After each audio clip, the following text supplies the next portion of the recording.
Good morning, everyone. I'm so blessed to share with you again. This week we look at answered prayer. I would personally like to testify that the Lord has heard and answered every single one of my prayers according to His good and pleasing plan and purpose. He has been faithful for His will to be done and for His kingdom to come. And as I said last week, His will is not always what we expect or what we want, and it does not always feel good. But if we can be strengthened in obedience to fully surrender to His will, the Lord is glorified. I cried when I listened to my daughter's testimony on Monday on how the Lord is glorified when we die to self. I just need to add something. You see, the reason the Lord asked me to die to self for 4 years and to take care of my husband sacrificially was because of the Lord's deep love for Johan. The Lord knew that my husband struggled with the concept of God's love, and He knew that only a sacrificial love could allow my husband to come to grips with the love of Christ.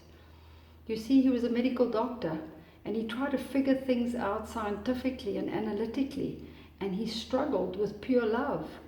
So only if I could die to self, and only if I could serve Him as unto the Lord, could God be glorified, because it was no longer a duty, it became an act of love. And this ties up with my theme for today. Lord, strengthen me to obey You. Let's read from Philippians 2 verse 12 to 14. Dearest friends, you were always so careful to follow my instructions when I was with you. And now that I'm away, you must be even more careful to put into action God's saving work in your lives, obeying God with deep reverence and with fear. For God is working in you, giving you the desire to obey Him and the power to do what pleases Him. Obedience to the will of the Father is completely impossible unless the power of the Lord strengthens us in our inner man. I love the way that Laura kicked off our theme, calling it dangerous prayers. Why dangerous? Because, my dear friend, when our knees hit the ground in total surrender and we pray for the strength to be obedient to the will of the Father, the Lord will hear our prayers and He will provide the power that we need to become fully obedient, and He will be glorified. In 2 Corinthians 11 and 12, Paul speaks of the many trials that he faced while being obedient to the Lord. Paul truly glorified the Lord, as he says, "So now I'm glad to boast about my weaknesses, so that the power of Christ may work through me. Since I know it is all for Christ's good, I'm content with my weaknesses, my insults, hardships, persecutions, and calamities. For when I am weak, then I am strong." And until we've been in that place, my friend, we will never understand how the power of the Lord can replace our weakness, and He is truly glorified.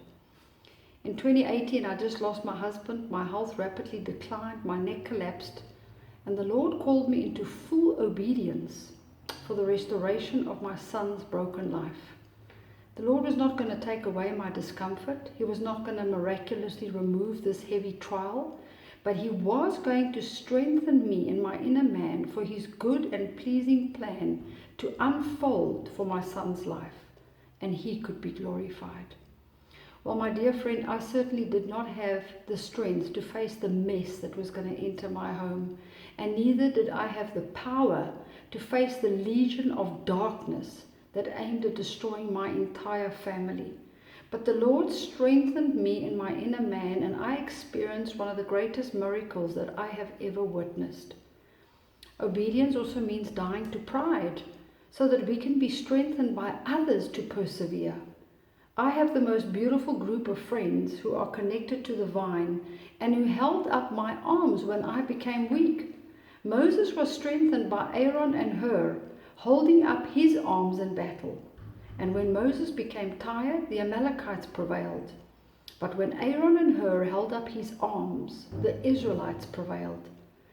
My dear friend, the word becomes real when we become real, when we stop pretending, when we admit our weaknesses, and when we cry out for help. The Lord connects us to the most faithful, beautiful prayer warriors that helps to carry us through our battle. And I give thanks for every friend of mine who refused to give up with me. I give thanks that their prayers strengthened me in my mess. And during the endless times that my son and the woman he loved would run away, I was strengthened in my inner man. Until they finally surrendered, until they finally sought rehabilitation, until they finally sought healing and restoration from their brokenness, until they finally sought to be delivered from the lies that held them captive for so many years, until they finally got married in my home, and until they finally surrendered to the calling of the Lord to move all the way to the Karoo to help others in this whole calling of rehabilitation. What a miracle!